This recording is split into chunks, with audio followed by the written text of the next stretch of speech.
start the key before you start counting? Sure. Okay. That'd be great.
Well, good evening to you all. I'm Bradford Becker. Welcome to Red Barn Radio. And we continue on this evening in our 23rd year of broadcasting with episode number 892. Huh? Yeah. Clap. Yeah. Acoustic adventurers, Stillhouse Junkies explore the worlds between roots, bluegrass, Texas swing, blues, and rock. We love how their musical interplay brings surprise and energy to their intricately composed original tunes.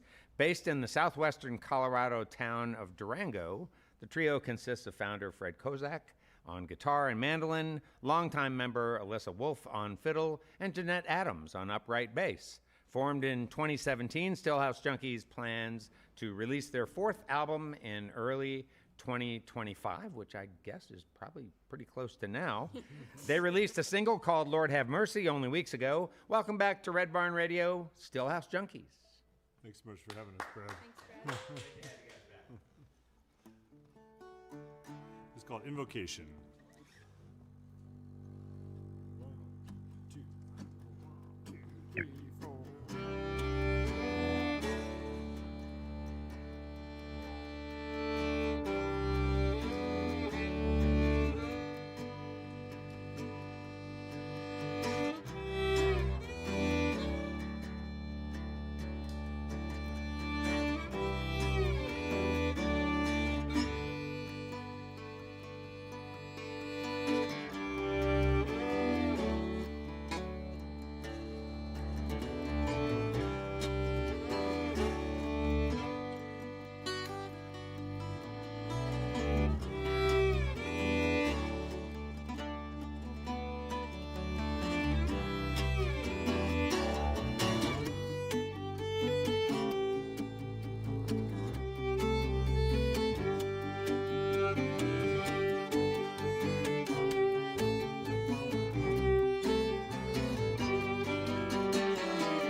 Thank you.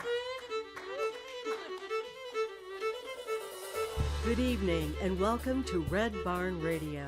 Wherever in the world you're listening, welcome to Roots Music Southern Style. Thanks to WEKU, Red Barn Radio's official radio partner, NPR for Central and Eastern Kentucky. Listen online at weku.org. Red Barn Radio is supported by Visit Lex, Lexington, Kentucky's Convention and Visitors Bureau. More information on what Lexington has to offer is at visitlex.com.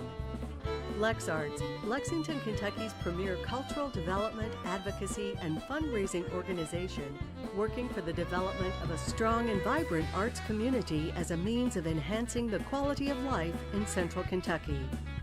Follow Red Barn Radio on Twitter and like us on Facebook. Here's the host of Red Barn Radio to tell us more about tonight's performers. Over the past 8 years, Stillhouse Junkies have gained a reputation as one of the most exciting bands in the acoustic music scene. Their commitment to bringing fresh sound to the Americana landscape has brought them terrific success. They were twice Telluride contest finalists and also showcased at 2 years of IBMA's World of Bluegrass. Stillhouse Junkies performed at numerous festivals that acoustic players work toward over the course of a career. I'm talking about stages like Merle Fest and Grey Fox and Telluride, as I mentioned before. It's been a pleasure for us to watch these players grow and develop their craft and their fan base. A pleasure indeed to be part of their success story. Let's get back to some music with Stillhouse Junkies. Thanks so much, Brad. It's called Charlie's Theme.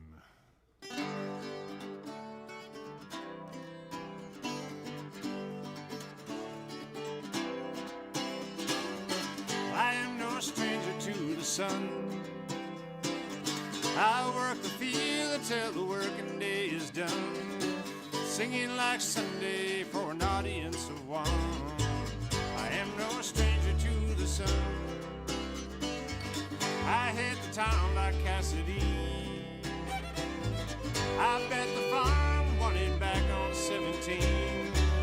There ain't no harm in letting off a little steam.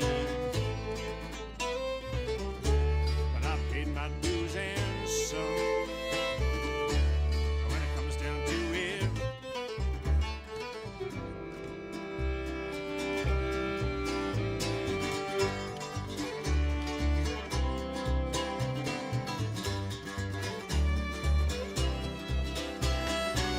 I never stood out from the crowd. My shadow's back as any sinners on the ground. But I pick the banjo like it's running from the house. And I'm waiting for the day when it comes back to me. Soft as the summertime, hard as living on the line. Cold as an old suitcase, warmer than a pinch of grease. That center in between the devil and St. Augustine.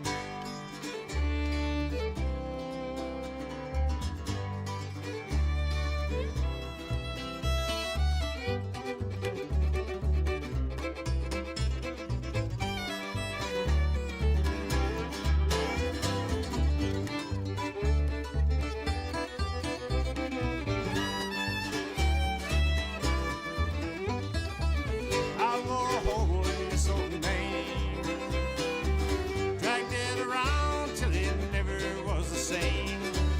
Don't let them tell you it's a level kind of game.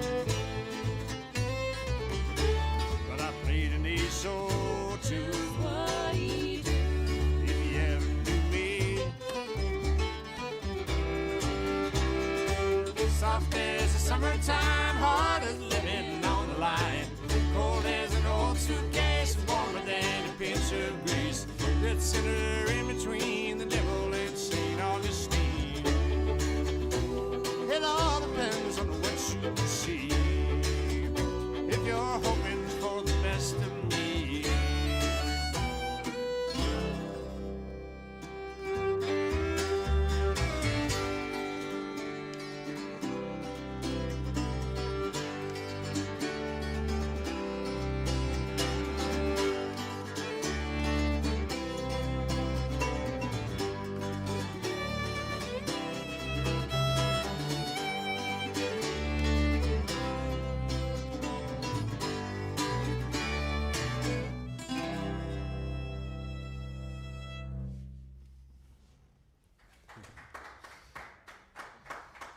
Thanks, everybody out there in internet land. And thanks for the introduction again, Brad. And you mentioned a new record, and we're just going to play the whole thing. That was the second song from it. We're going to play it in order, and normally it's a little bit different. We don't have the time for it tonight, but this album actually is a concept album. We'll tell you more about it later, but it has a narrator, and we don't want to give that away either, but we are going to play everything on it. And this next song is about kind of the songwriting process, trying to write songs and often failing at it. This is called the Chickity Rag. 1, 2, 1, 2, 3, 4.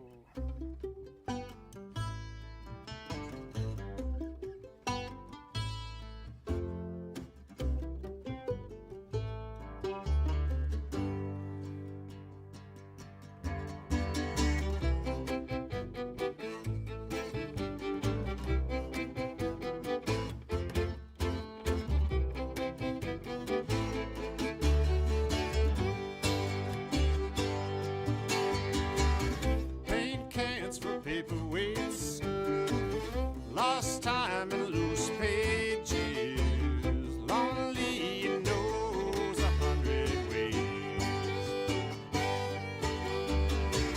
Clock hands upon the shelf, coffee for someone else, quiet without you raising hell. 10:30, you fire it up again, pour yourself another, 'cause it's warm enough. 3 fingers, maybe make it 4, keep your feet on the floor for a while.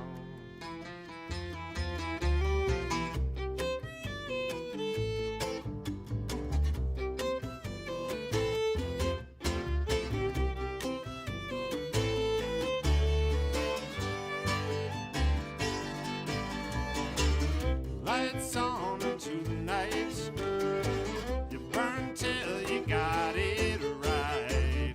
No fire without a fight or two.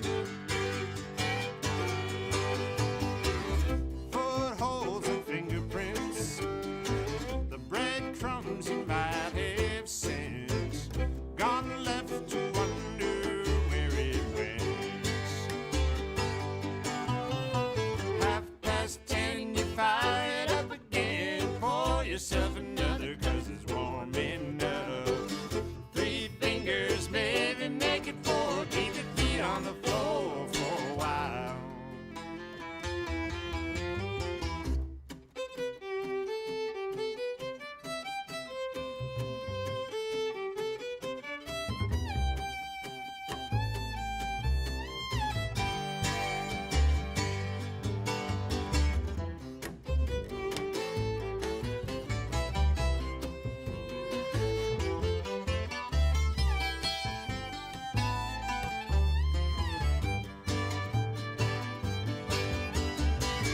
Cold calls and kerosene, 5 says you know what I mean. 10, it was all a fever dream.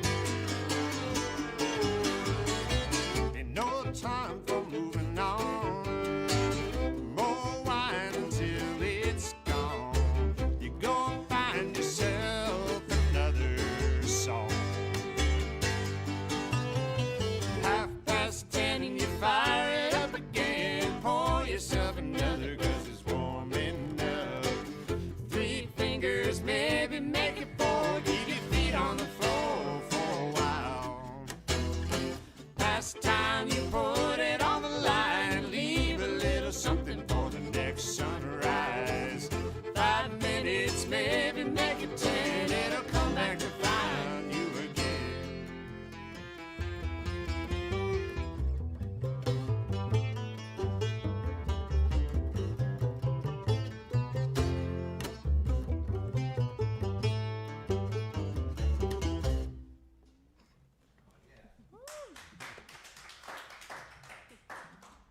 Thanks, everybody.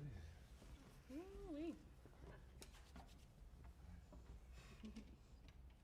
Well, it's good to be back on Radio Barn. It's been a couple years, actually maybe 3 years, Whoa. but feels good. We just got out of the van. It was a 17 and a half hour drive. So we're just getting warmed up. We're so honored to be part of the 890 plus show Yeah. institution that is Red Barn Radio, folks, and That is so cool. also to be back in the beautiful city of Lexington, where it is a lot warmer Yes. than when we left Colorado. We're in that 1 week window before it's too hot.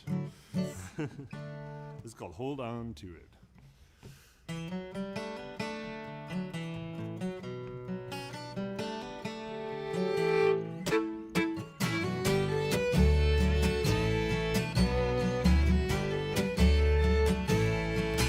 I'll take you out on the town, it's the least I can do for the hand that's stealing me in.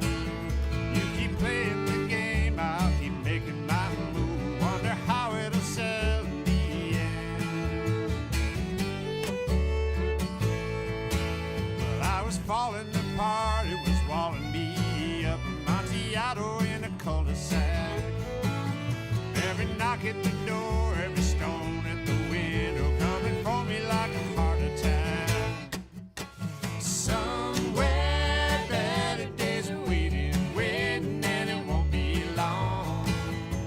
Somehow you found another reason big enough to carry on. Come on.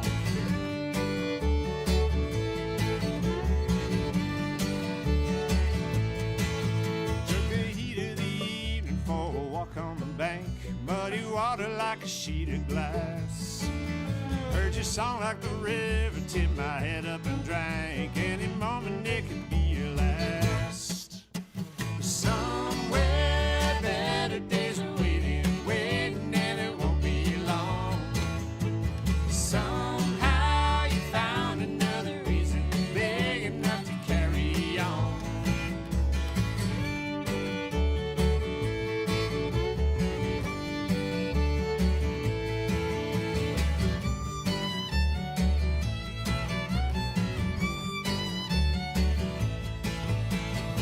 Life ain't so bad if you can hold on to it long enough to break it in. Casino wheel without the axle through it, keep rolling round to the wind. Somewhere better days are waiting, waiting, and it won't be long. Somehow you found another reason big enough to carry on.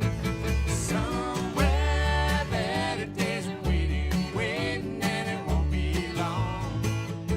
Somehow you found another reason big enough to carry on.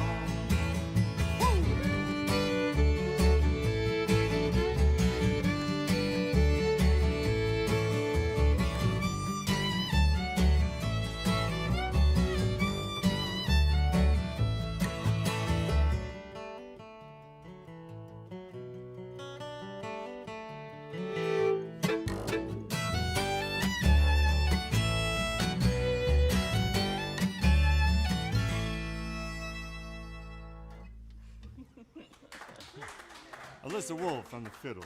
Everybody.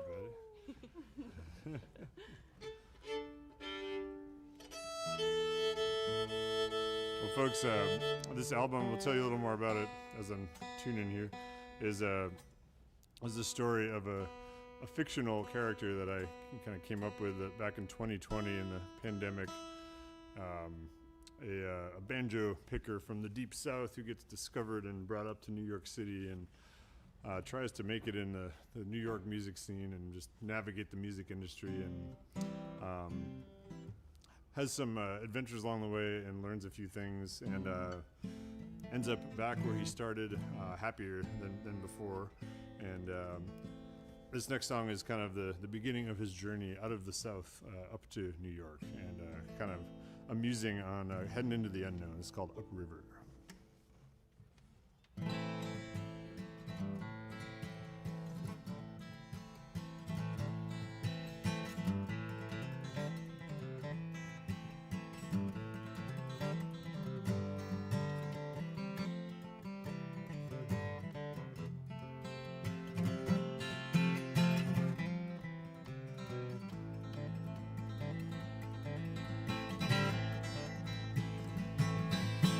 like I'm going up this old river in the dark.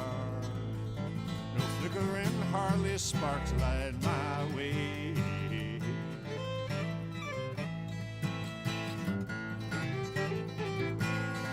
Nobody knowing how fast the water's flowing by. Hardly the blinking of an eye that takes you under.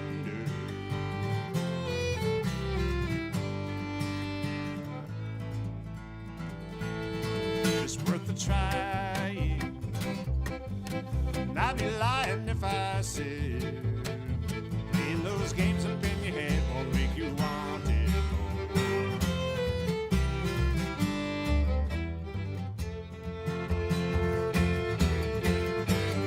You may never get the chance again, my friend, my friend. You may never see the day. 10,000 hanging on your every word I heard. It was worth whatever price you had to pay. Worth whatever price you had to pay. Hey, hey, hey.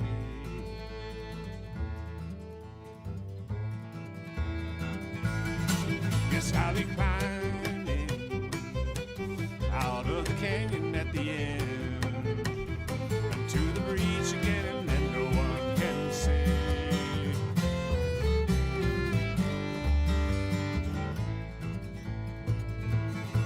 On for the finding when the winding way is done, like everything under the sun will fade away.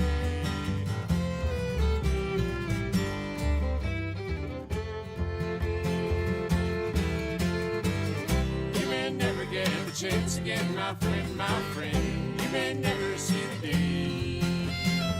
10,000 hanging on your every word I heard. It was worth whatever price you had to pay. Worth whatever price you had to pay.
Get the chance again, my friend, my friend. You may never see the day. 10,000 hanging on your every word I heard. It was worth whatever price you had to pay. Worth whatever price you had to pay. Worth whatever lonely price you had to pay. Hey.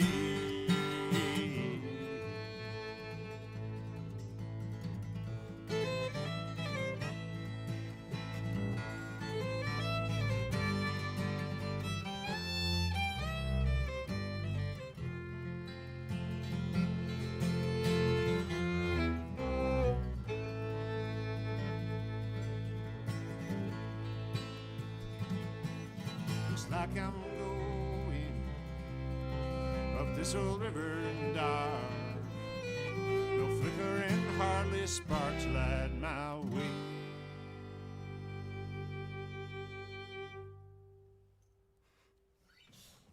All right. Oh my gosh. Yeah.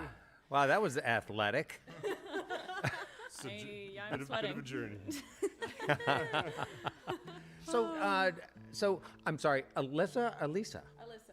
Yeah, so I thought. Okay, good. But when she's fancy, she's a Lisa. Alyssa. Okay. Are you Alyssa or Alisa? So, Alyssa. So did you make up that the fiddle line? And or did Fred say, "Hey, I want you to go"? How's that work? That was That was I came up with that part. There Yeah. are a lot of parts where Fred will hear something and have me try it. Yeah. That particular piece of the improv I wrote. Yeah. Yeah. Lots of 16th notes. Yeah. Well, it's really important in the song. Thanks. Yeah. It felt natural, and having Jeanette in the band has been great too, because she's classically trained as well. So we get to do a lot of bow work together, which has been it has been a big bow treat. girls. Big bow nerds, really. We love a bow. Yeah. Here I am with the pick and frets. Right. Taking the easy way out. Exactly. Bo knows. doesn't? So yeah, well let me start by talking a little bit to you directly, Fred, and then I want to have all of you talk about a lot of things. So we'll see. We'll get boy. started. Yeah, we'll get started so we don't run out of time. So Fred, you moved to Durango from the Northeast. What, 9-ish years ago, 8-ish years ago? Yeah, 2016, I moved from Boston, actually. From Boston. Yep, I was living in Boston for almost 10 years. Okay. And, What were you doing there? I was teaching high school, actually. Oh. And, playing some music on the side, but was not teaching music. I was teaching Chinese, actually, and I don't kind of, remember that. Came to the end of of that particular chapter and wanted to do something different, and I knew I wanted to live out west somewhere. So. Huh. Well, this begs the question: how did you happen to study Chinese and decide to sort of take that direction in your life early on, teaching that language? I studied it in college. I've always been into languages and just really enjoyed it, and ended up living in China for a while in college. And then when I came back to the U.S. at that moment, this was like 2000. What would this have been? 5, I guess. A lot of schools were starting Mandarin programs. Like Chinese was kind of the hot new language of the moment for business, and a lot of schools were jumping on board. So I found an independent school position and ended up doing that for 12 years. What school? The Rivers School. The Rivers School. It's in the western suburbs of Boston, in Weston, Mass. Oh, okay, in Western. Okay, I taught at an independent school in Eastern Mass, in Deerfield. Oh, this is just, what school was that? So it's called Eaglebrook School. Yeah, So- I'm familiar. I don't know. Yeah. I think we probably played. Yeah, so I was in just the suburbs of Boston, Oh, okay. just outside of town. All right. And so, what precipitated this decision for you to make a change, and especially not only a change of career, teaching, to a change in geography? Such a big change. I've always loved the mountains, and I was spending a lot of my weekends going up to Vermont and New Hampshire and Maine to ride bikes and ski. And but the problem with doing that when you live in Boston is a lot of other people have the same idea. They and do, don't they? everybody pretty much works the same hours. So, Friday afternoon, it can be kind of a nightmare on 93 trying to get out of town. And And they're also coming from New York. yeah, coming It's from not New like just York, and Boston. there's just exodus, and Colorado's got fewer people, more space, bigger mountains, all of the things that I wanted to try out for a while. And Durango was a little bit of a random, just start at the map kind of moment for me. But Really? yeah, I just went to visit a friend and liked the town a lot, and the area is really, really cool. It's a kind of part desert, part mountains, and river goes through town, and just love the vibe of the place. And there's a good music scene. We have a little local bluegrass festival that we just played a couple weeks ago called the Bluegrass Meltdown, and shout out to any Meltdown folks listening. But yeah, it just really kind of felt like that was the right spot for me, and met Alyssa, I don't know, less than a month after I moved to town. Oh, wow. That's fortunate for both of you. That's pretty neat. And so when you moved there, were you intent upon playing music as a vocation at that point in time, or doing something else and playing music when you had time? I was not as such, but I was open to the idea. I didn't really have a plan. I knew I didn't want to teach anymore, and I did what I did when I moved to Boston to find friends, which was find a bluegrass jam and start going every week. And I met a ton of people I'm still friends with. I met Alyssa at one of the jams. This band kind of germinated at one of the jams, and so that was my strategy for making some friends in a place where I had no connections. Yeah. And it worked out. Well, we should probably circle back to New England again, if you don't mind just going back there. You're the one in the socks hat. Yeah, that's right. This is new to me, too. My wife said to me the other day, when I walked in wearing this, she said, "I don't know who you are anymore." Oh my God. Because I've always worn right. the New York hat. And I just got sick of the Yankees for some reason. The way you got sick of teaching Chinese. I don't think you're alone in that. Yeah, right. So where was the place where you grew up? And I'm thinking mostly now about grew to have a fondness for bluegrass and acoustic music. When did that happen in your life? Yeah, my mom got into bluegrass in the late 90s after my parents split up, and she took me to a festival. I grew up in northwestern Connecticut at a boarding school, the Hotchkiss school that my dad taught at. And there's a festival that at the time was really close. They moved a little further away, called Grey Fox Bluegrass Festival. Oh, yeah. Shout out to Grey Fox, Hey, Grey folks, Fox. which is one of our favorite festivals. But I went, a couple times before I even really knew what I was getting myself into, and before I really knew the instrumentation. And I was into music, but not that kind of music. So And what are some of your earliest memories of Grey Fox? You know, who'd you see that made you, that just had you agape? Del McCurry. I did get to see John Hartford play. Oh, that's neat. I got to see Daryl Scott and Tim O'Brien were touring Real Time, which is one of my favorite records ever. Great record. They did a duo set. I saw Jerry Douglas did a set with Chris Steele.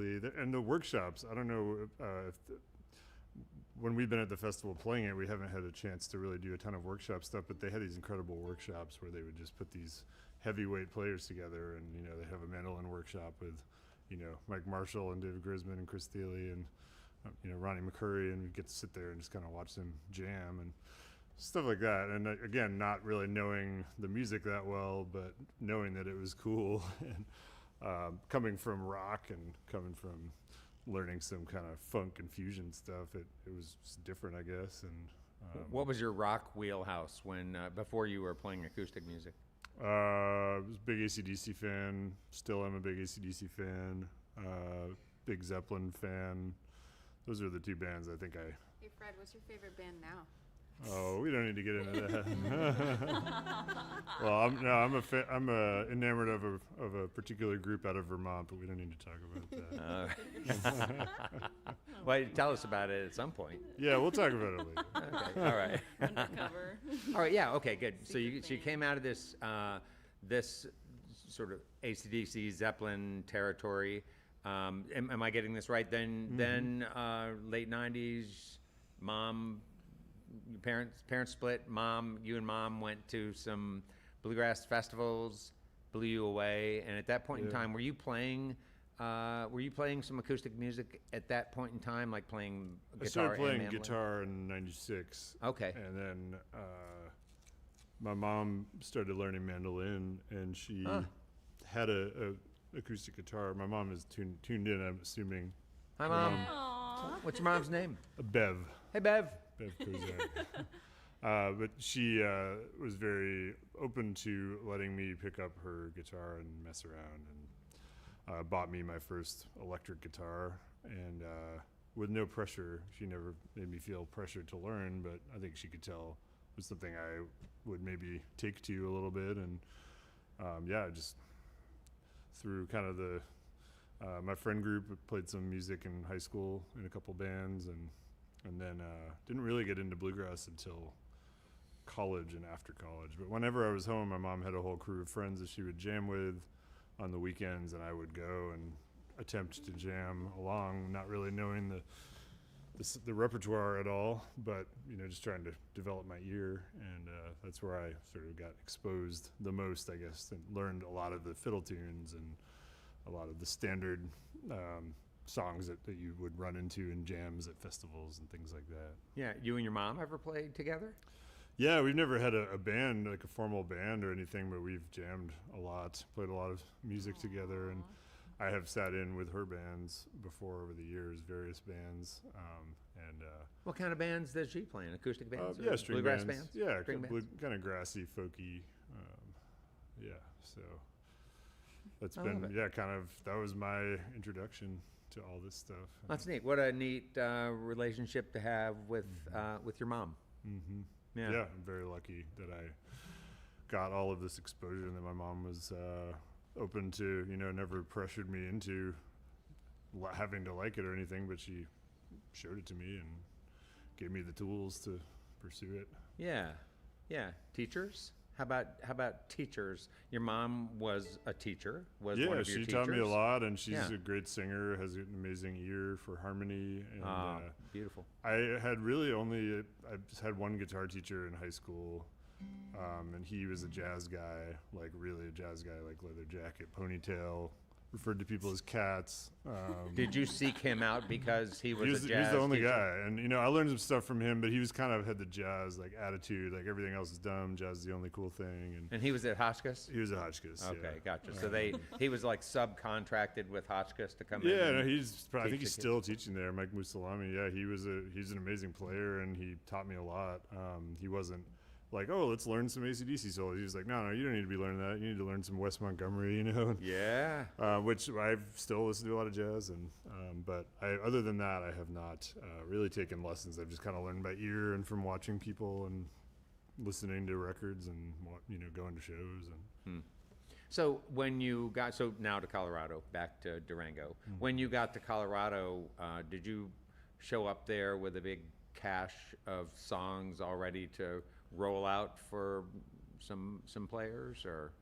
Well, it's funny enough. Like when I moved to Durango in late 2016, I had never written a song before, and I had tried, but I came up empty every time and just get frustrated. And How come? talk to friends who wrote, and they gave me advice, and I just never could get out of the blocks. And then in the first 2 weeks living in Durango, I wrote a song and brought it to a group that I was playing with Alyssa, a short-lived band. I think we played one show called Alpine Rising, and and it was sort of like, and someone came up after and was like, "What was that song you did? That was cool." And I was like, "Oh, all right," and it was like, okay, I kind of like the floodgates opened a little bit, and I had felt like gave myself permission to write. Or I don't know what was blocking me, but I have not had a problem since then writing, but. I have not, pre-Durango, I had zero original Oh, how interesting. compositions of any kind. So all of the songs you've written have come from a geography other than the geography where Yeah. you grew up. Exactly, and I mean, I think a lot of writers probably have this experience. If you start writing when you're older, in your 30s, or for me, I was mid-30s when I moved to Durango, and you have a lot to draw off of, and you've listened to a lot more music than you had when you were 20. So, I had a better sense, I think, of like, that is a bad lyric. Like, I'm not going to include that in the finished version of the song. Still have some stuff that I'm not totally sure about, but my kind of compass is maybe a little more, bit more calibrated than it would have been if I started a long time before that. So. Wow. All right. Well, let's get back to some more music. Thanks for talking. Look forward to talking some more with all of you. My pleasure. Welcome back to Stillhouse Junkies. It's called Down the Line. 1, 2, 1, 2, 3.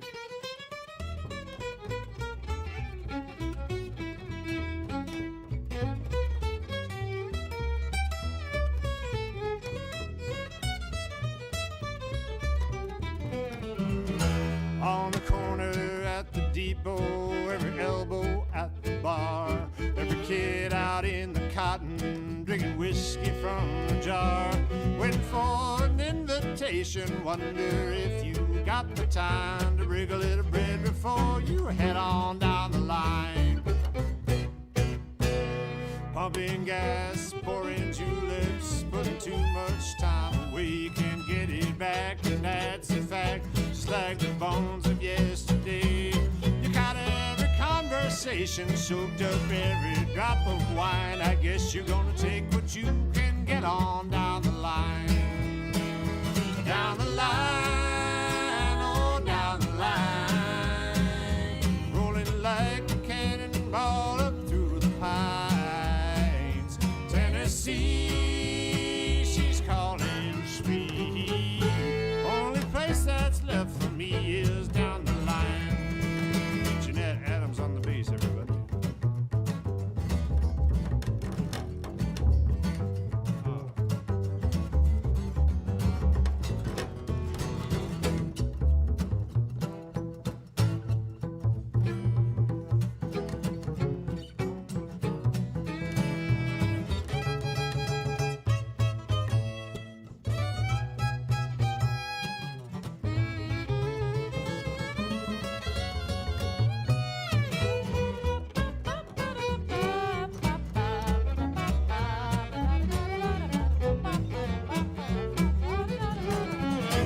Up in Kentucky at the station, no one's paying me no mind. Got one eye up on the signal and the other's back behind. And they tell me New York City, it puts it all to shame somehow. That golden shore is waiting for me down the line. Down the line, oh down the line. Rolling like a cannonball up through the pines. Tennessee, she's calling sweet. Only place that's left for me is down the line, down the line. Like a cannonball just rolling through the pines. Tennessee, she's calling sweet. Only place that's left for me is down the line.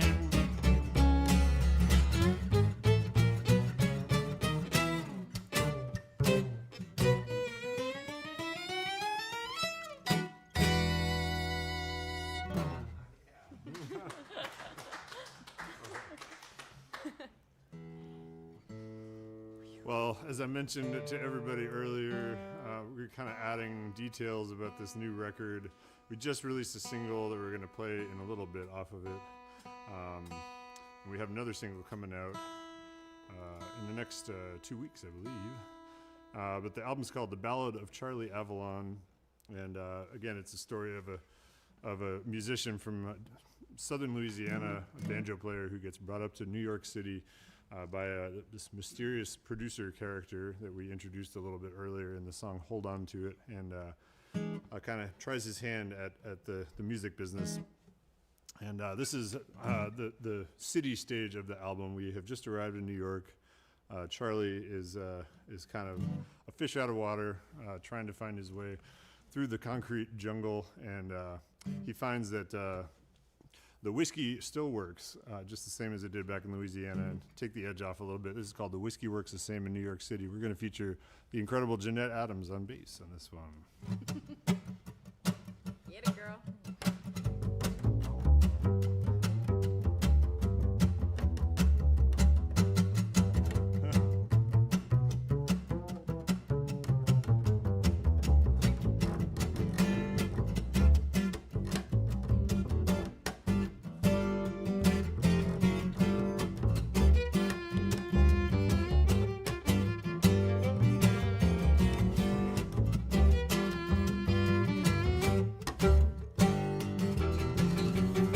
Dive like a stone and I'm sinking. Cafe and you drive me to drinking.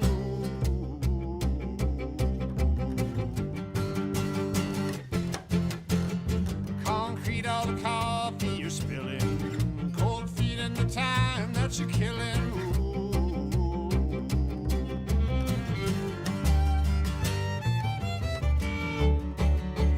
Whiskey works the same in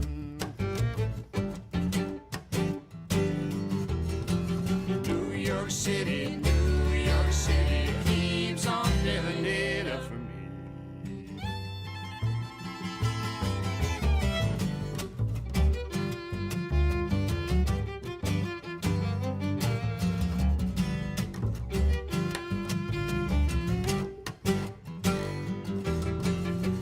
You ain't got it, you ain't gonna get it.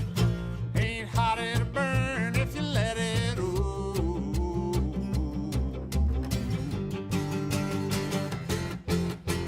Keep on writing your name in the gutter. One day is the same as another. Ooh.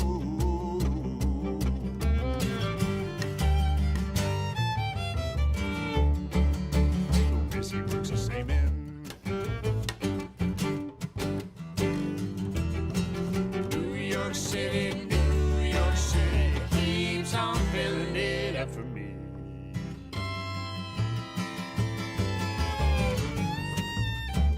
Get it.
Slow down, gonna get to it quicker.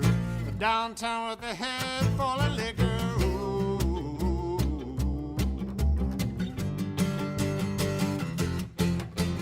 It's too late for a break in the weather. Some days still better than never. Ooh.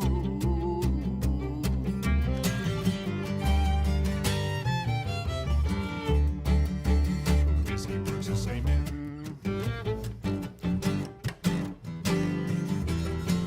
New York City, New York City keeps on filling, just keeps on filling it up for me.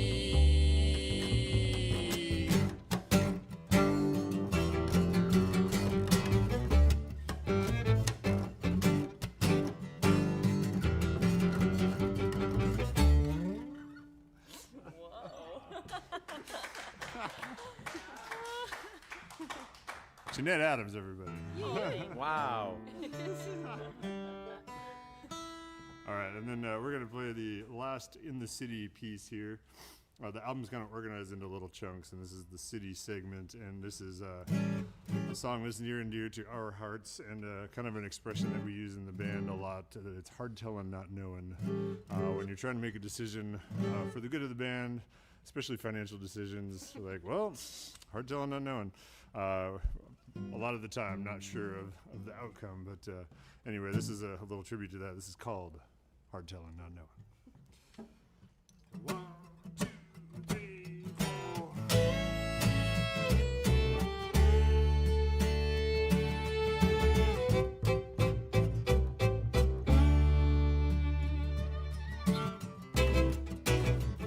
Now I'm counting on you. Just one push and it's due to break through. Play out like you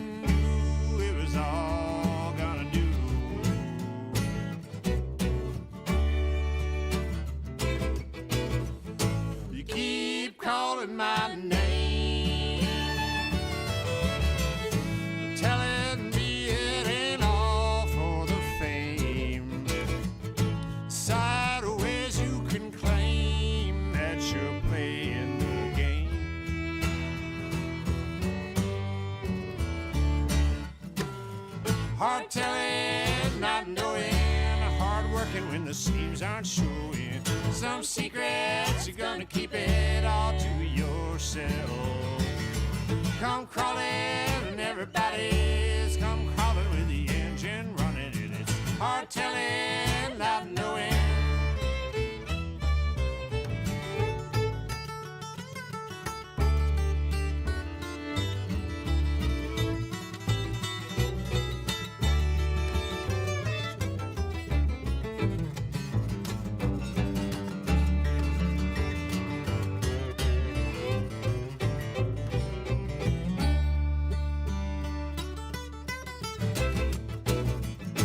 Time for the tattoos, the bag of words or the blues you can choose. It's still far from the truth, but close enough to confuse.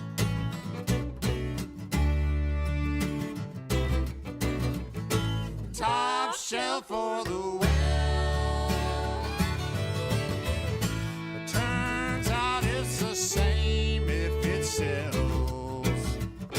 Down halfway to hell, it's never easy to tell.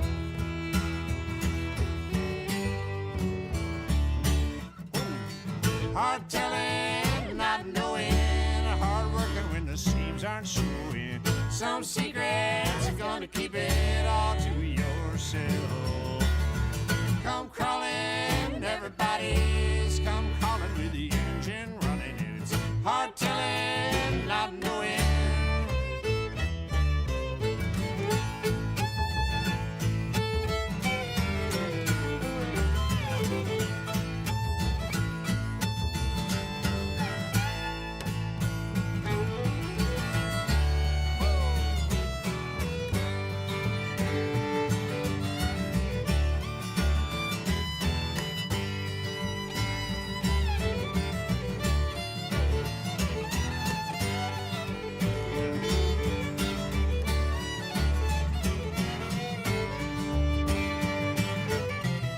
It's hard telling, not knowing. Hard telling, not knowing. Hard telling, not knowing. Hard telling, not knowing.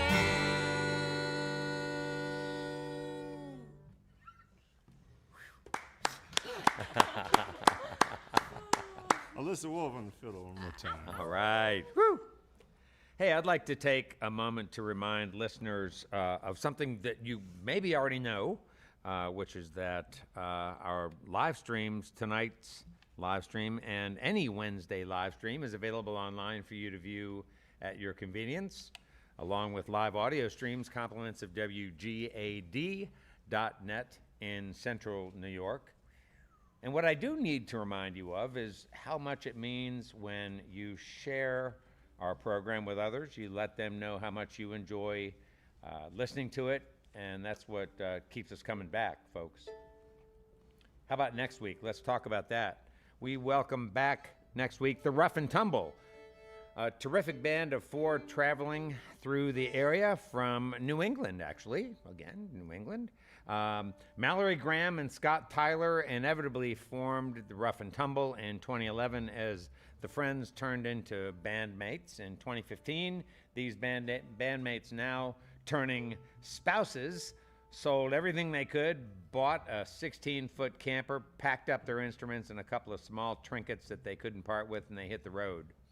Through multiple burnt-up axles, busted tires, and consistent water leaks in the camper, Mallory and Scott continued touring relentlessly and serendipitously right through our great city of Lexington, Kentucky. Oh, and then the rest of the foursome. Joining the Rough and Tumble on the Red Barn stage will be Mud Puddle and Magpie May. They're two 100-pound rescue dogs, and they will be up on the stage. They will be on camera. You can depend on it. Let's get together next week for a great evening of music and conversation with the Rough and Tumble, Wednesday, April 30, live streamed at 7 p.m. Eastern in North America. And now let's welcome back Fred Kozak Alyssa Wolf, and Jeanette Adams, the Stillhouse Junkies. Thank you. This is called Somebody Has Got to Lose It All. And this, I should just give a shout out to our good friend Bobby Winteringham. He's a mandolin builder in Southwest Colorado. And this and the octave mandolin that I will be playing a little later are built by Bobby. And this is the first time this has been to this part of the country. So make it welcome. And I don't have a name yet, but working on that. All right, this is called Somebody's Got to Lose It All.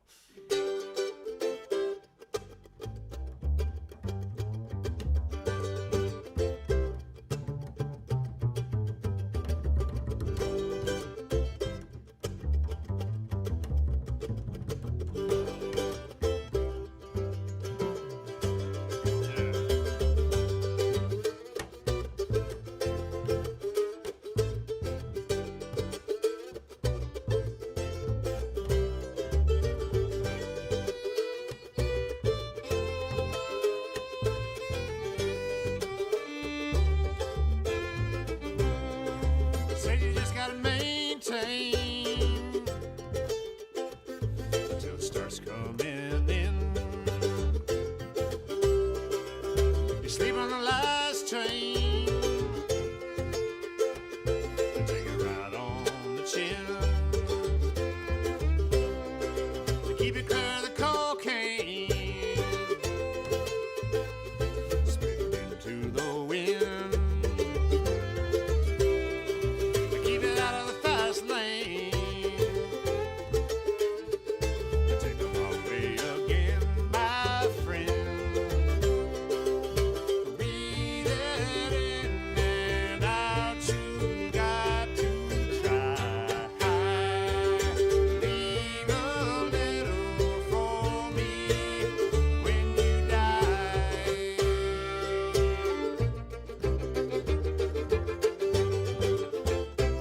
Somebody's got to lose it all.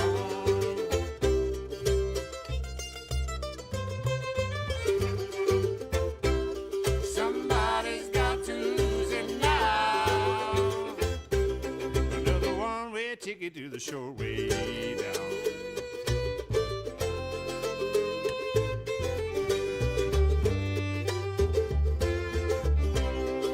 You trade your Franklin for Jackson. Cut you right down to size. Ain't no time for a lie. Don't pretend you're surprised. Breathe it in and out. You got to try. Leave a little for me when you die.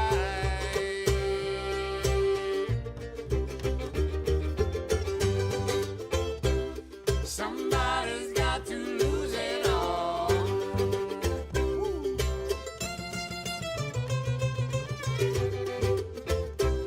Somebody's got to lose it now.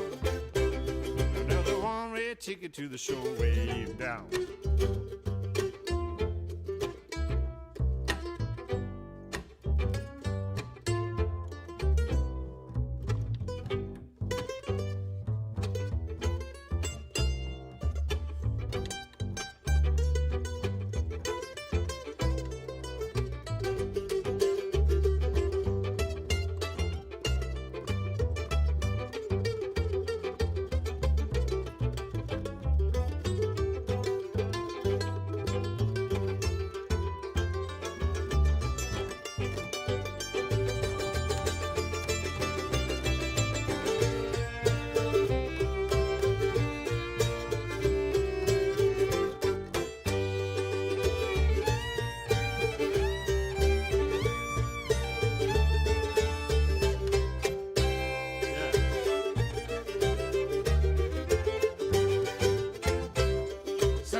little switcheroo. Yo, switch. Ye old switcheroo. All right. We have arrived at the point in the album where our hero has decided to leave the city behind. The water is rising up the levee, and he's got to get out while there's still time. This is called Levy. 1, 2, 3, 4.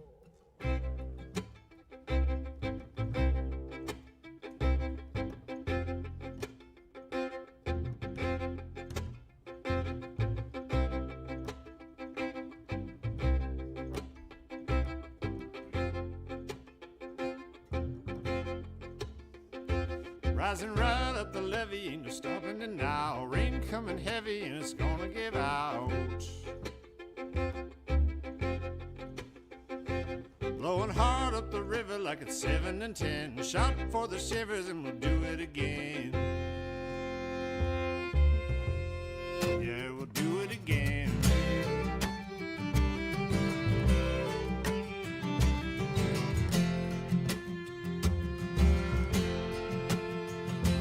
Button up to the coffers of the company store. Take what they offer and we'll head for the door.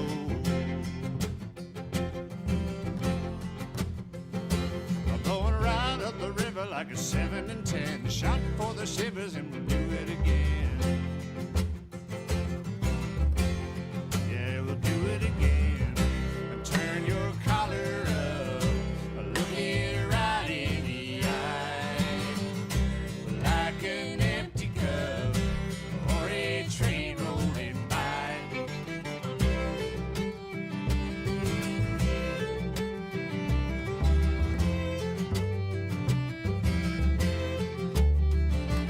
It was all technicolored by the light of the day. Call on me, brother, 'cause it's coming your way.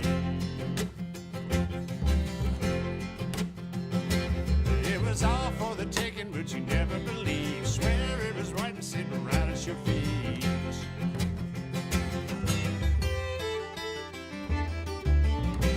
Turn your collar up, look it right in the eye, like an empty cup or a train rolling by.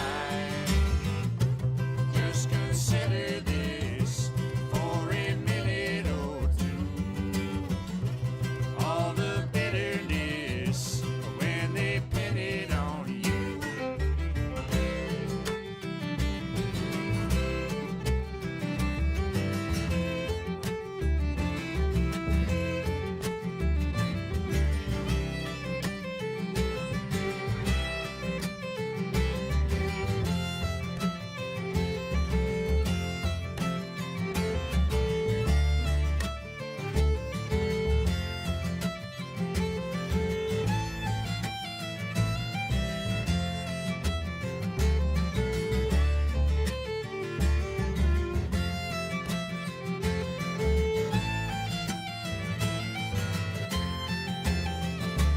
Rising right up the levee and it's stopping it now. Rain coming heavy, it's gonna give out. Yeah, it's gonna give out. Oh, it's gonna give out.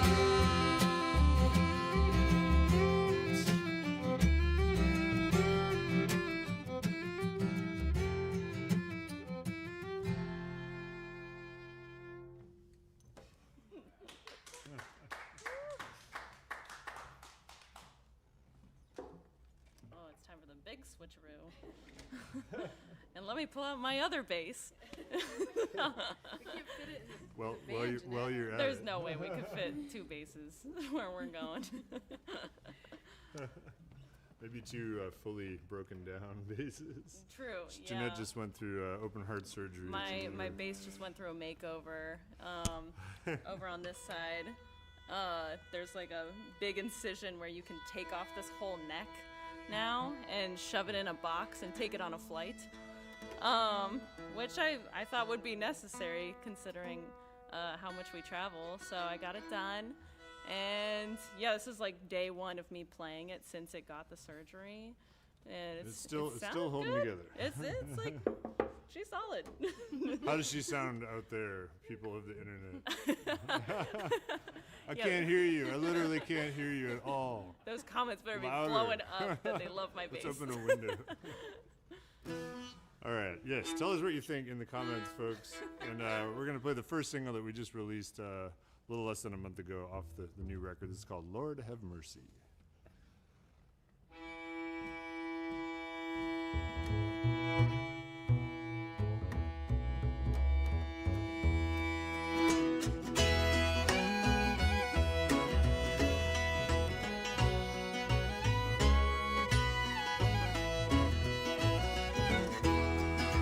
Not a crossroad dealer, never took the battle.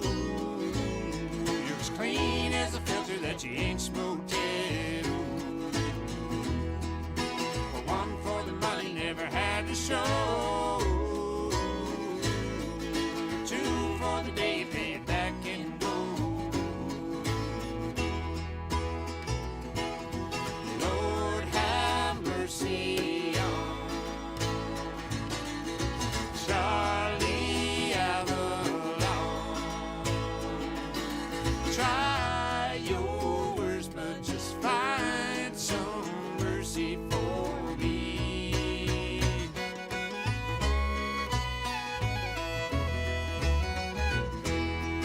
I gotta hold on, you gotta hold on me. Crawl like a beggar, got me on my knees. Straight and narrow, wearing out my shoes. And this high road living's giving me the blues. Lord have mercy on Charlie Avalon. Try your worst, but just find some mercy for me.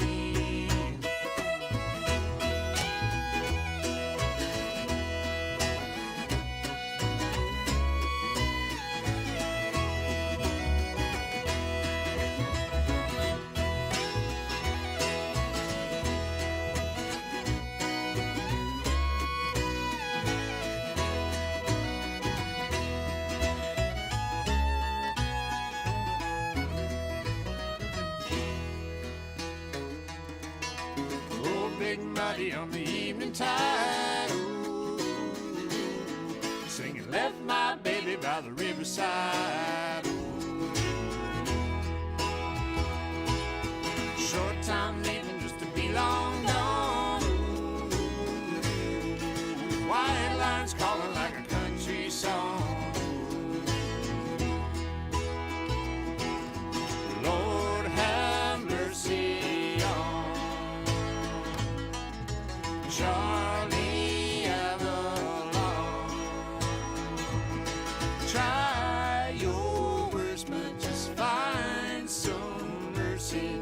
Try your worst, but just find some mercy.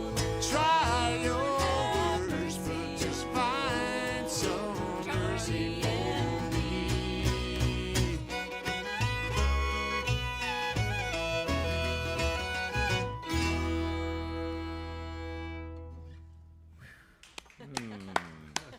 Oh my gosh.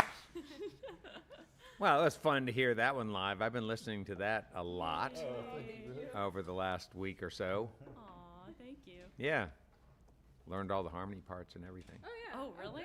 Yeah. Come on up. We'll do it again. Yeah, right. Let's do that again. No, those are some nice harmonies, and I enjoyed it a ton. It was just a real treat to get into it. Thank you. Yeah. Okay, Jeanette, I think we ought to talk with you a little bit. I'd love to hear you talk some more about your friend, the bass. Is that an old instrument? No, Okay. honestly, this is just 2008 Christopher. Yeah. If you're a big bass nerd, those I'm those not. are like Chinese-made factory basses, but they're set up really well. Or at least Christophers this one are? is. Christopher. A Yeah. Christopher is made in China. Uh huh. Okay. Yeah, and Yeah, no, I love this instrument. I've had it since I was like 18. My family and friends and everybody and myself working jobs in high school like pitched it all together. We like bought it when I was graduating high school so I could go to music school. Oh, all right. Yeah. So classically trained. Yes. Okay, yeah, talk about that. I How have early? yeah, I went to music conservatory at Lawrence University in Appleton, Wisconsin, and go Vikes. I don't know. Like they don't really have sports. I didn't care. You don't have time to go to sports. I didn't have time. Studying Definitely music. not. I was just an orchestra rehearsal all the time. No, I went to school for a classical performance degree on the double bass, which is very specific, but I'm using it, so it was money well spent, I guess. Yeah. So did you ever? Was it your intention to be in an orchestra? I mean, I guess initially I have been playing in like orchestra class since I was like 10 years old, which Sure. is when I started playing the bass. And I mean, I didn't really intend anything. It was just a big joke at the time where I was just like wanting to hang out with my friend Samantha, who was playing violin in this class. And I'm like, I thought you okay, were I'll saying be she was there. playing bassoon. Yeah, right. Well, I had no idea what any of the instruments were. I remember bringing home the permission slip, and my dad's like, oh, the violin's like this, and, the cello, you sit down, and the bass is kind of big and weird. And I was just like, yes, that's what I want. That's the one for me. Huh. So Seems like the that's kind where of it started. boyfriends that my daughter wants. Oh, yeah? Big and weird. Well, she should hit me up. We could talk. I would love No, that. that's really not true. It was just Yeah. a convenient joke. Yeah, it's really not true. It's super fun. So, It's did you get tired of classical music? for sure. Yeah, Yeah, definitely. to the I point where mean, you'll never go back to it, or do you I mean, really?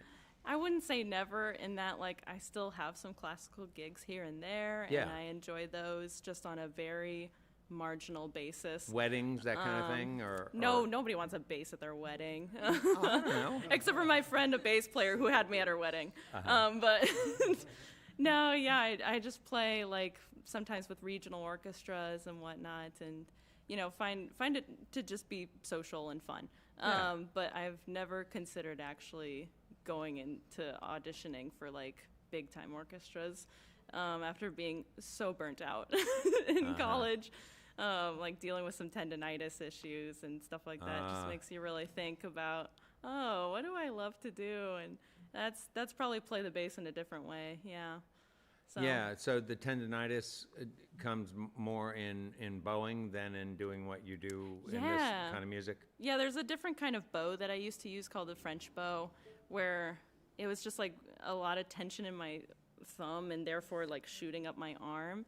So yeah, watch out. If you feel pain while you're playing, you should just stop. Well, didn't you have a teacher who helped you with For who sure. helped you with that? And, Yeah, it and- really only came up in like my senior year of college, I guess.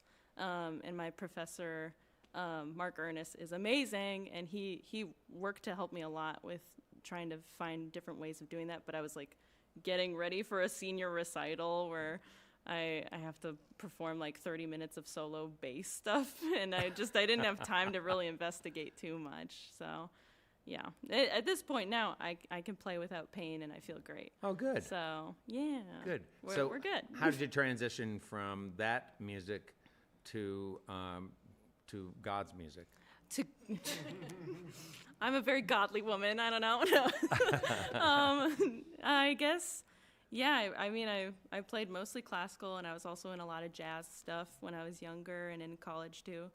And that was really kind of where that lied for a while. And then I remember there was this fiddle club. Shout out Fiddle Club at Lawrence. And yeah, I remember joining them, and I was playing bass with that little club, and I was like, this is boring. I hated just playing like Sure. all day long. And so I got a little tired of that, and I should think, yeah. I like picked up the mandolin for a while with that group and started to learn all the melodies to these cool fiddle tunes, and like was watching Edgar Meyer and Paul Coerch from Punch Brothers and was getting really inspired, but I had no time for that when I was like studying this classical degree.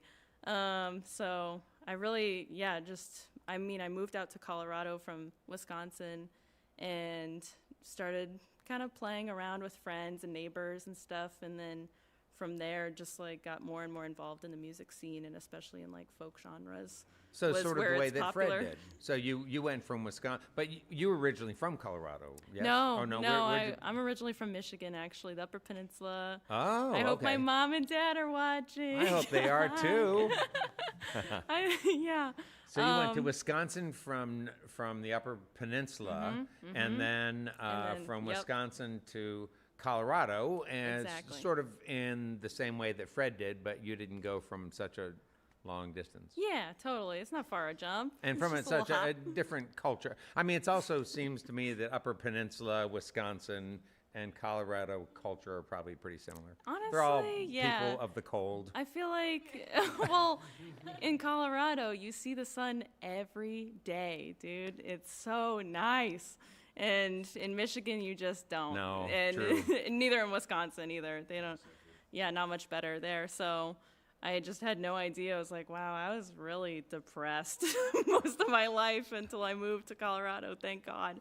Was it difficult for nice. you to leave from a land of cheese? Oh, it is. Every day I think of cheese and the lakes and all the mosquitoes and The land over the lakes. yeah, no, I love Culver's. I don't know if you guys have that here, but it's like this yeah, famous they have- Wisconsin chain, and I remember just like moving to Colorado, like, goodbye, Culver's. I'll never see you again. Are they And the then ones with there's the buttered hamburgers? Yeah, the butter burger and the Oh cheese yeah, no, curds. we got that here. Yeah, We right. got And that they here. do in Colorado too, so I'm fine. all worked out. So All right, so yeah, did we're you good. audition? Did you audition for this band? Did you come after them, or did they come after you? I'm in a few different projects right now, honestly, and two of them were playing in Durango in January. And that's where I met Alyssa very briefly, like backstage, where we're just like, hello. And then, yeah, she slid right into my DMs on Instagram. She was like, hey, I have a question for you. Can I have your number? And I'm like, yes. and yeah, she called me in February and asked me to join this group. So it's really been a wild ride so far since February. Basically, it's not been long that I've been playing. Wow, with yeah, them. that's pretty fast to and learn yeah. complicated music. Fourth show. This is my fourth show. Ah, wow. So, what's challenging, especially challenging for you about this music? I guess, like I had never heard any of this music before, and I had never seen Stillhouse Junkies perform ever before this, so I just really had no idea. And I remember when Alyssa called me, I was like, let me like think about this and I'll call you back. And I like went and like listened to all of their discography and decided I really like this music. But This music, yeah. what do you mean? You mean Newgrass? like the stuff that they do and have recorded and released. I was like, I specifically like what you guys do, yes.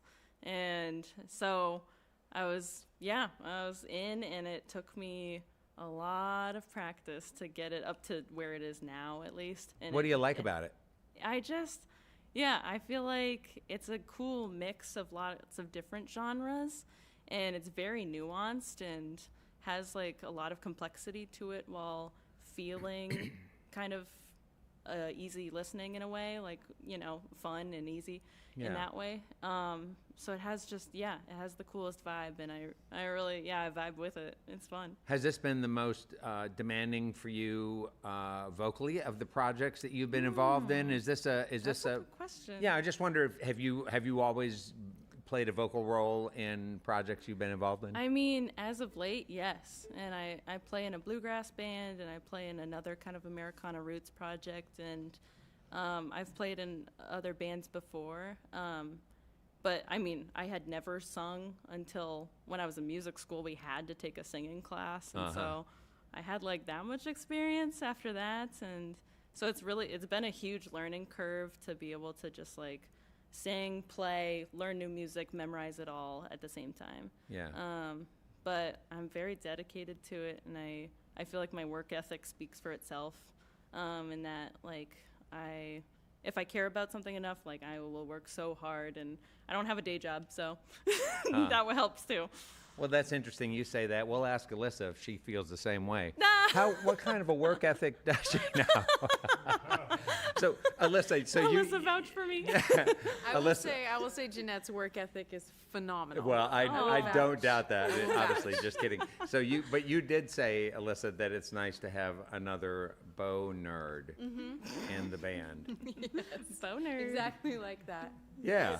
And is there something that something special that classically trained players bring to sort of the way that you all do your music? Well, definitely. I mean, Fred writes fairly complex music. Yeah, and he does. Having a classical foundation definitely gives the two of us an advantage in terms of writing parts and coming up with things that really complement what he writes. I think without trying, I use a lot of my classical background because it's just sort of in me, and once you're in it, you can't get out. It's one of those things you can try to get out of your playing, but it will always be there. Yeah. So yeah, I think it definitely caters towards this band specifically. I feel really grateful I have the foundation that I have. Yeah. So it seems that when I listen to the music, it doesn't necessarily feel like the skeleton of the song is as complex as the pieces that tie it together. You know, the transition between verses and the way you end your songs, the way you begin them, it's very specific, and I really appreciate that. That really draws me into the songs that you take. Sometimes what are some simple ideas, like that song that you were playing. What was that last one? Was it Somebody's Got to Lose It All? Sort of. There was a moment where it sort of sounded like Steppenwolf. No. Or something. Something sounded like Magic Carpet Ride. Yes. Right? Was it Levy, or which one was it? Magic carpet ride. Alyssa's good at these kind of repeating motifs, you know, like. Yeah, sometimes I come up with motifs that may resemble other things, and I don't even know. Oh, yeah, right. So, you know. Not to suggest there was any copying going on. It was just that there was an idea there that everybody loves, but you guys took it and just made it into something very much Stillhouse. Yeah, we call that junkifying. Junkifying. Yep. Yeah. We take things and we junkify them. Check your Urban Dictionary. Yes. Junkify. It's a word now. I wonder if you guys could talk some about then this new thing, this new album of yours that you just finished tracking, and maybe from a production standpoint, you were talking about the sort of the concept of the album, which I love. I can't wait to just, take it all in the way that I've taken in this one tune, Lord Have Mercy. Could you talk some about the production of this album and how your experience doing that has been different maybe from other projects you've done? Yeah, so this album, the intent of it is to be a full concept album. So Yes. It's meant to be listened to from very top to bottom. So there's kind of a lost art these days. It's people listening to albums front to back. It is. So we're in a way fighting that tendency a little bit, and we really want people to listen from the top, which is going to have some soundscapes from the swamp and some narration, a little bit of background banjo, a little clawhammer banjo, and then it's going to sort of transition into the first song. And so the idea is these different songs are different acts in this story, and there's little bits of narration in there. So the production of the album, we brought in Joe Newberry, a friend of ours, a great musician, and he sort of helped us create a story. Well, the storyline was created by Fred, and another musician who was in the band for a little bit, Matt Thomas, and Fred wrote the narration pieces together. So that was kind of, I'll let Fred speak to that, but once those pieces were together, and Fred also wrote all of this music. So you started writing this in 2020. So we've actually been working on this music a long time. Yeah. And so it's been really interesting to watch the songs come together, the arrangements, the narration, and to finally put it all together in one flowing piece. That's the idea. And then it kind of wraps up with we'll play the end of the album for you, of course. Oh, yeah. So I guess I'm wondering too, though, how this producer in particular, maybe helped you to rework some of your ideas. Did that person have a lot of input into your sounds? Do you guys do a lot of in studio? Do a lot of overdubbing? Do you tend to record as you would if you were recording yourself live? Yeah, I guess I would say to that Joe was amazing to work with, Joe Newberry, and he's someone we've known and admired for a long time, and he, just thinking of somebody who would be a good sort of shepherd for the project to kind of get all these things through the gate, and who has some old-timey kind of sensibilities in the music that he plays and writes, and could kind of get with the material, because this is sort of the album's not really, I don't really write to like a specific time period or anything. Usually it's kind of like people can, whatever they fill in as they're listening is right, and but it feels kind of like something of the past, and I think Joe really has the ability to kind of help conjure the ancient tones, and he helped us in some cases. You know, some of these songs are obviously pretty complex, and Joe said, sounds good, we don't need to change anything there, and other things he came in and changed arrangements a bit, and every change that he made was for the better, and we were felt very honored to be to spend, I mean, what was it, 70 hours I think in the studio with Joe, and just outside of Nashville, and so I would say that he was pretty instrumental in bringing it all to life, and in just shaping the session. We've only ever had one guest, right, on an album, and we all kind of talked about it, should we be bringing people in, and we do have a couple of guests that we're not going to give away just yet, but not on the music part of, not on these songs. So the songs are just the four of us at the time, Matt Thomas and Eric Lee and me and Alyssa, and I don't think we did any overdubs. Like I overdubbed a solo in a spot where I normally would have played a solo, but we don't really we wanted it to sound like us, and it's always been important to us to be able to get up on stage and play the music the way it sounds on the record. And you know, if someone likes the record and they come to a show, hopefully they'll be satisfied with what they hear, and they won't go, wait, there's like a whole drummer thing and, you know, string section, Yeah, sure. and it's like this is totally different. So we can play the songs more or less the way they were on the record, and kind of maintain that vibe and that energy, and that's always been important to us. We're kind of just run the take straight through, and we did, dub our vocals in afterward, but tried to make it as much of a reflection of the sound of the band as possible playing together. You were 4 at one point, and now you're 3. And is it the intention to sort of continue building on this, or is it your idea that you're gonna maybe expand? So, any thoughts on that? Yeah, I think, since the beginning of the band, we've been a power trio. And we briefly had 4 people. But I think the intention, yes, is to have a 4-piece band again. The music industry is a tough one. It's, it's hard to navigate financially. And I think, it's when you have a band, like I've seen different bands in different configurations over time. And I think it's okay to have a band that sometimes tours as a trio, sometimes tours as a quartet. I think the long game is a quartet for us. Okay. But right now we are a power trio. Yeah. So, and there is a ton of power to it. Thank you. Thank you. So great. Wonderful to hear the new songs, and I'm glad there are more to listen to. So you're playing, the next song is So Long. I mean, could you say something a little bit about what's happening now? So the hero has returned.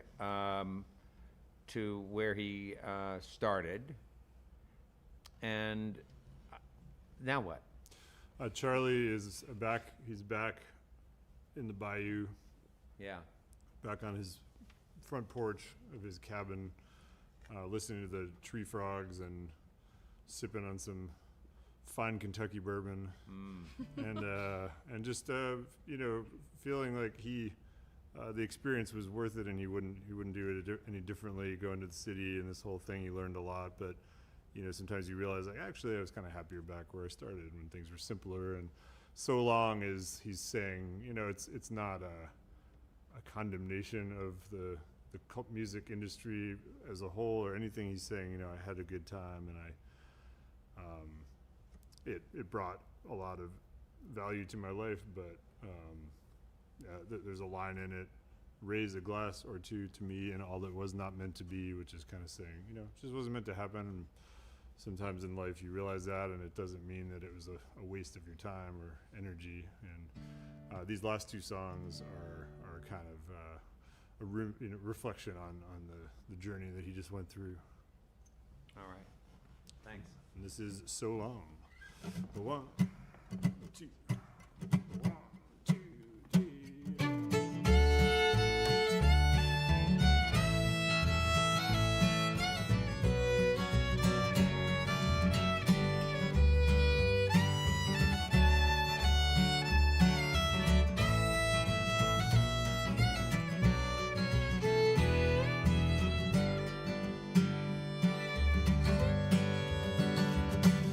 Call me sentimental, say I'm searching for the sound of the last note that kept ringing with no one around, for the kindness never spoken at the point of no return. You just keep living until you learn.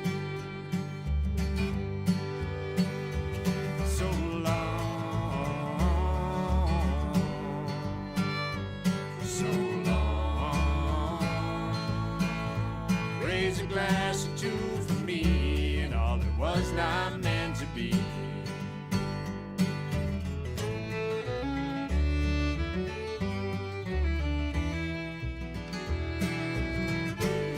You could say I never noticed when you turned away from me. I was gambling my way down to immortality, and the phone that kept on ringing, only number that I knew, said just to give it a day or two. So long, so long. Raise a glass or two for me and all that was not meant to be.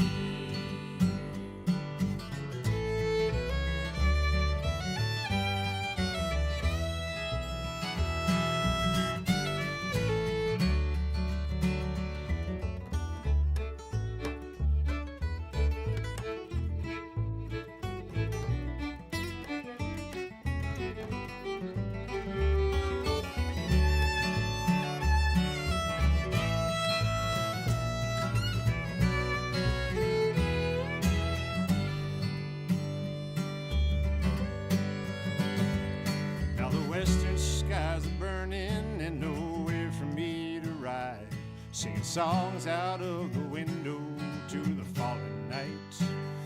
Hold the melody unbroken, keep the time now if you can. It's like a rope running through your hands.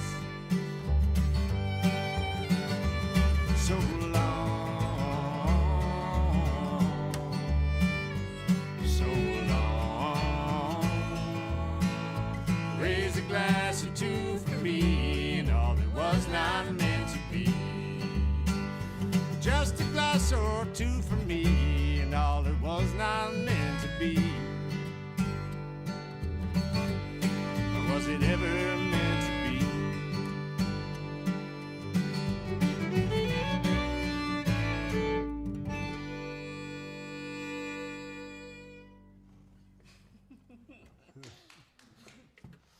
So long. Well, we've come to the end of the record. We've got one more song for everybody out there in internet land and radio land. And thanks for going on the journey with us. There's one more after that, the palette cleanser. Well, there's another song after that, but this is the last song on the record. And this is actually an old song of mine. I talked to Brad about writing music when I moved to Durango. This is maybe the 4th or 5th song. So somehow your past self knew that your future self was going to write this album. And it just just kind of grabbed this one from the archives. And this is one sort of imploring your friends to have you back after you're gone and in the ground, to remember you the way you would have been wanted to be remembered. It's quite a sentence. This is called On My Dying Day.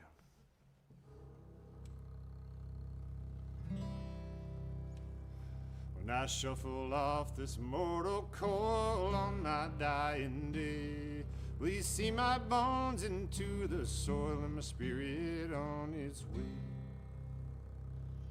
When you sing for me, won't you sing it loud on my dying day? Will you make a chorus of that crowd when there's nothing left to say?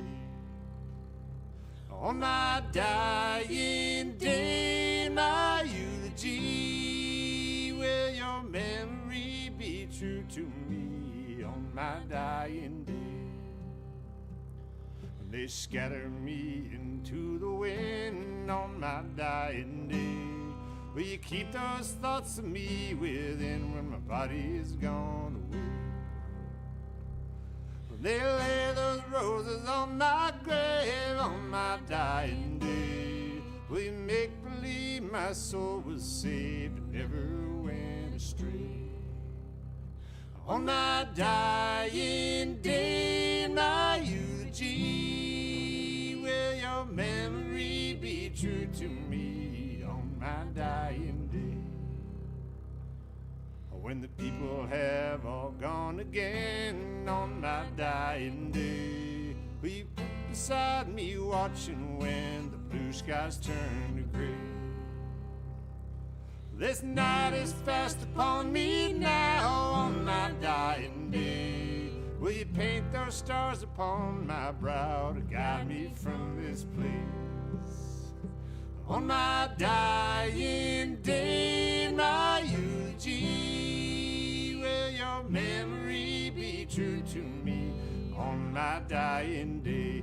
On my dying day, my eulogy, will your memory be true to me on my dying day? Will your memory be true to me on my dying day?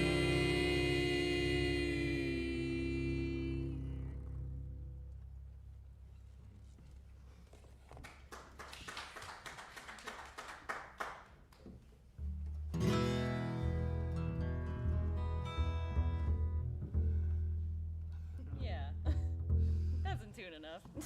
So that was the Ballad of Charlie Avalon, the whole album. Thank you. And folks can keep an eye out for singles coming up here pretty soon, and then another one, and then the record at the end of June, I believe, early July. And on our website and everything, we'll have updates about that. We're going to play an old junkie song to close things out. This is called Evergreen. 1, 2, 3, 4. I was gone just like a train. No reason I had to complain. It was my time, and when it came, no one could hold me. Headed south way down the line, sun-kissed, but somehow I lost the shine. Just wanted what I thought was mine, nobody told me. High up in summer, the night falls like a sigh, a longing for the day that passed you by.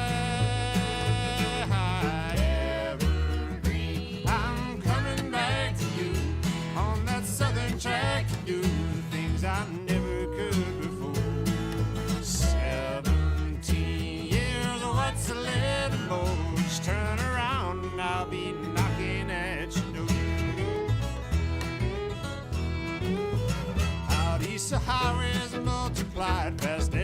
troubles in my mind. I gave up looking for that high road for a while. Well, north to Casco Bay, and a dozen more along the way, till every minute of the day was another mile.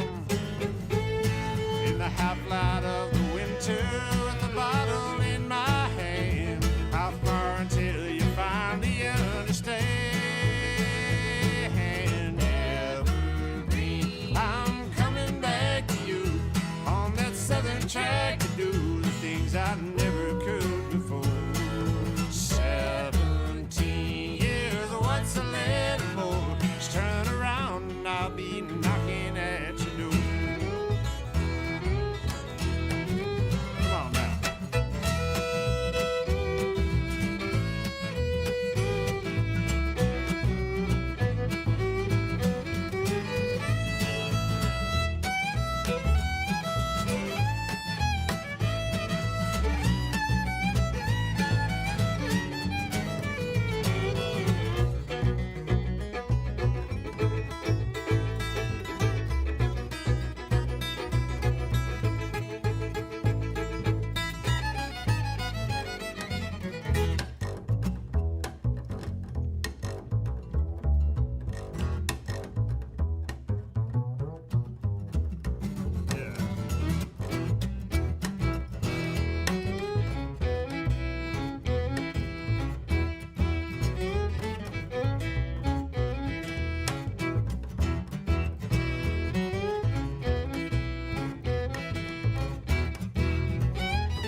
Rain is on the foothills and the storms are rolling in. The lights are burning bright up in the canyon once again. If you get to where you're going, does it matter where you've been? Evergreen, I'm coming back to you on that southern track to do the things I never could before. 17 years, what's a little more? Just turn around and I'll be knocking at your door.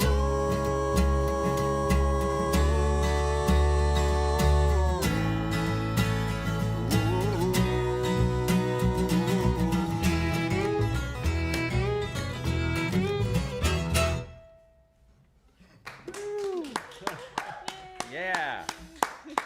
Well, there are so many people to thank for our broadcast. First, Stillhouse Junkies, our guest on this program.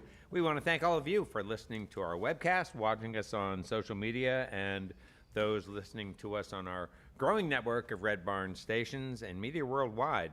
Thanks to WEKU. That's Red Barn's premier radio partner, Central and Eastern Kentucky's radio news leader. You can listen online at WEKU.org. It's your chance to hear more great live music from Red Barn Radio and WEKU, NPR for Central and Eastern Kentucky. Those of you here in the Central Kentucky area, be sure to check out Red Barn TV, our weekly program of music, now on ABC 36 WTVQ.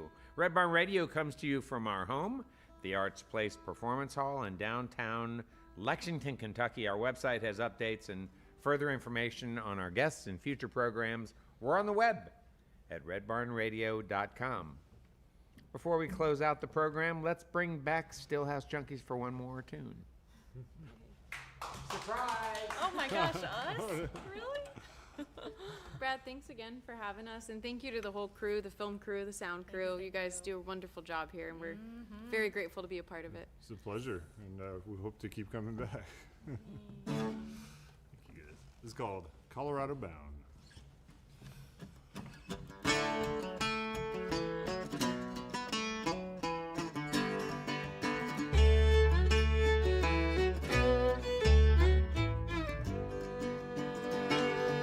Hell behind me, heaven up ahead, far enough to leave me in the red. The night it keeps me from my bed, but its name is never spoken.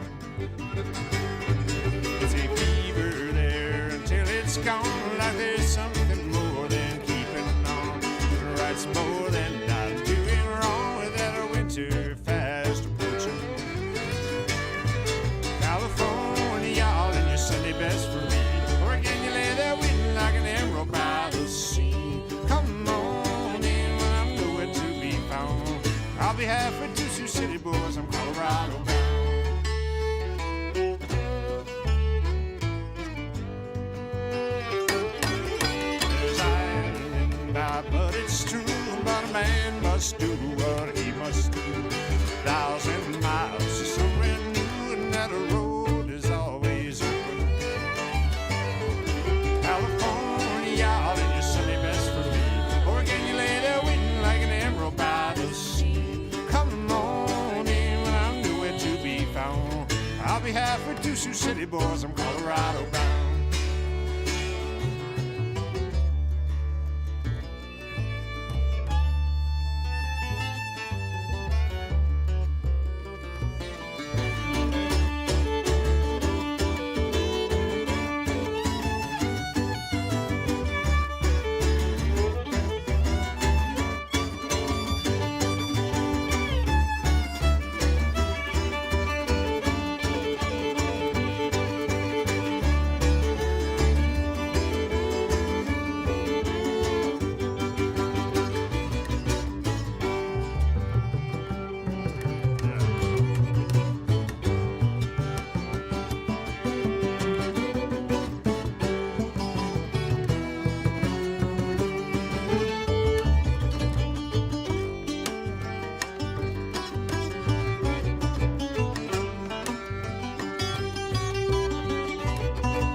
California, y'all, and your Sunday best for me.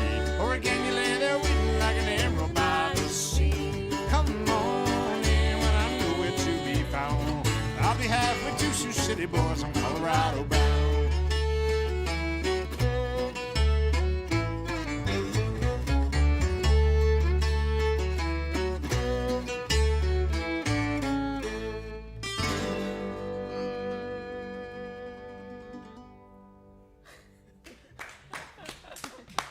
Stillhouse Junkies, Fred Kosak, Alyssa Wolf, and Jeanette Adams. What a great show, you guys.